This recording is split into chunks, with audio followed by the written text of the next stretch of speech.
George Russell's at his peak, yet his future's on shaky ground. With contract talks dragging and Mercedes fading, Baku could decide if this season becomes legendary or slips away. George Russell is quietly assembling the strongest campaign of his Formula One career in 2025, with a victory in Canada and 5 more podium finishes to his name. Yet despite that form, his future remains uncertain. For a while, speculation swirled that Max Verstappen might activate an exit clause to leave Red Bull Racing, potentially opening the door for him to replace Russell at Mercedes. That move never materialized, but Russell still hasn't put pen to paper on a new deal. Neither has his teammate Kimi Antonelli, adding to the intrigue. Russell offered a fresh update on where things stand with Mercedes. "I'm 7 years into Formula One right now. I feel that I'm at my peak. I still feel that I'm getting stronger as a driver," said Russell. "I was maybe more anxious about getting a deal done maybe 12 months ago than 6 months ago, ahead of 2026. But right now, I've sort of waited so long, I want to make sure it's right. And it's got to be right for the team. It's got to be right for myself. It's got to all make sense. Duration has to be right both ways." So, it's not as simple as just saying, like, are you happy with what you're being paid? I mean, that's a very small factor of it. You've got to have faith in the performance as well in future.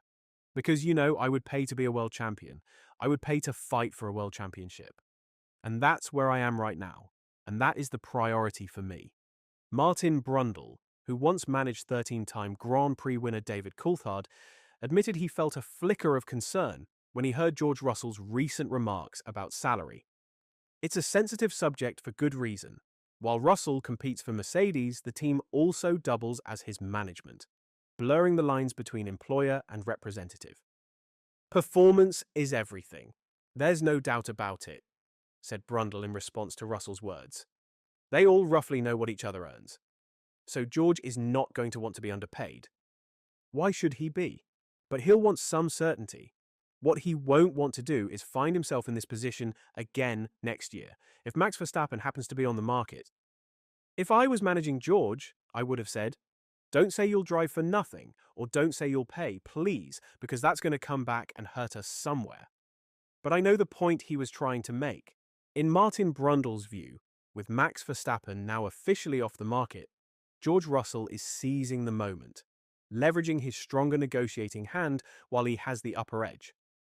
But the cards have turned around, because suddenly George is far and away the best driver available in the world of Formula One who doesn't have a contract next year, Brundle continued. So now suddenly he's like, I'm going to slow this down a little bit. That's how I'm reading it anyway. George Russell currently leads Andrea Kimi Antonelli in every key metric: points, qualifying results, and as the only Mercedes driver to win a race this season. Yet Russell insists those numbers don't tell the full story of his young teammate's rookie campaign. Antonelli stepped into the seat vacated by Lewis Hamilton this year after a stellar junior career that saw him conquer Italian F4 and Formula Regional, and even snag Formula 2 victories in his first season, skipping FIA Formula 3 Championship entirely. But his transition to Formula 1 hasn't been seamless. Despite an early podium in Canada and strong opening results, Antonelli has recently struggled to break into the top 10, often overshadowed by Russell's experience. Still, Russell stresses that the Italian's raw results mask the steady progress he's making, and believes Antonelli is quietly improving with every race weekend. The fact is, his pace delta, to me, is no different, I think. In Canada, I was on pole, and he qualified 4th, but he was 6 tenths behind me. In Belgium, he was out in Q1 and I made it to Q3, but he was only 3 tenths off me. So, people look at the underlying result, but the truth is, he's still making progress, even though we as a team have gone backwards. Suddenly, you're now in the fight where a 10th can be 6 or 7 grid spots. Before, for the positions we were fighting for, a 10th is 1 position. Moving our talk to on-track matters. George and Toto are also at odds as to where Mercedes has the best chance of finishing on the top step of the podium. Among the current top 4 teams, Mercedes appear the most at odds with their machinery. George Russell opened the season averaging 15.5 points across the first 6 races. but that figure has since slumped to 10.1 over the last 10. The drop-off has seen Russell slip from fighting Max Verstappen for third place in the standings to trailing the Red Bull Racing star by 36 points, despite Red Bull enduring their toughest campaign of the ground effect era. The European leg proved especially punishing. While rookie Andrea Kimi Antonelli collected just 3 points, Russell at least salvaged 76. But with sweeping Formula One regulation, changes looming for 2026, Russell and Mercedes seem to be losing ground rather than gaining it. And the 27-year-old admits it's been difficult to understand why their season has unraveled this way. "It's difficult to understand the sport at the moment," he said in Monza. "When you look at Verstappen finishing 40 seconds off the win in Hungary, and then winning by 20 seconds here and by 20 seconds in Imola, I struggle to comprehend that swing performance. If we finish 12 seconds behind McLaren in a normal race, that's a pretty successful race. Ferrari is strong right now, and on Saturdays are really close as well. 1/10 faster or 1/10 slower can lead to different positions." When asked if there were any upcoming circuits he felt confident about, George Russell pointed to the season's third and final US stop, the Las Vegas Grand Prix.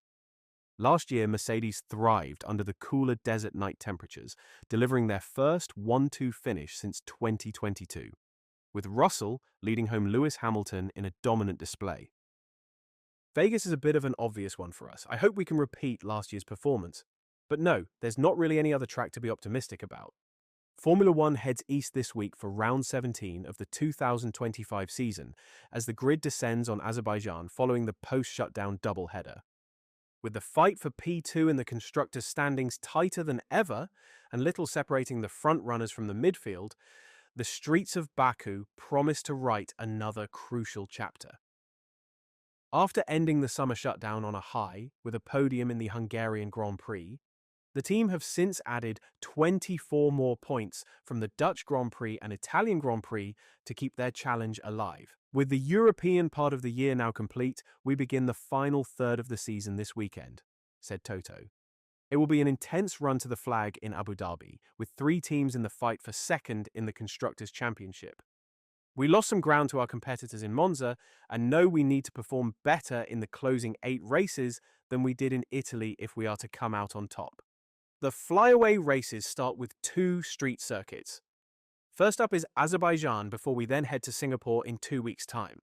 The track in Baku is a challenging mix of high-speed straights, 90-degree corners, and the tight, twisty castle section. It is a good test for both the car and the driver. Russell's season has been impressive, yet questions still linger over his future. With so much still to play for, subscribe to follow every twist in his journey with Mercedes.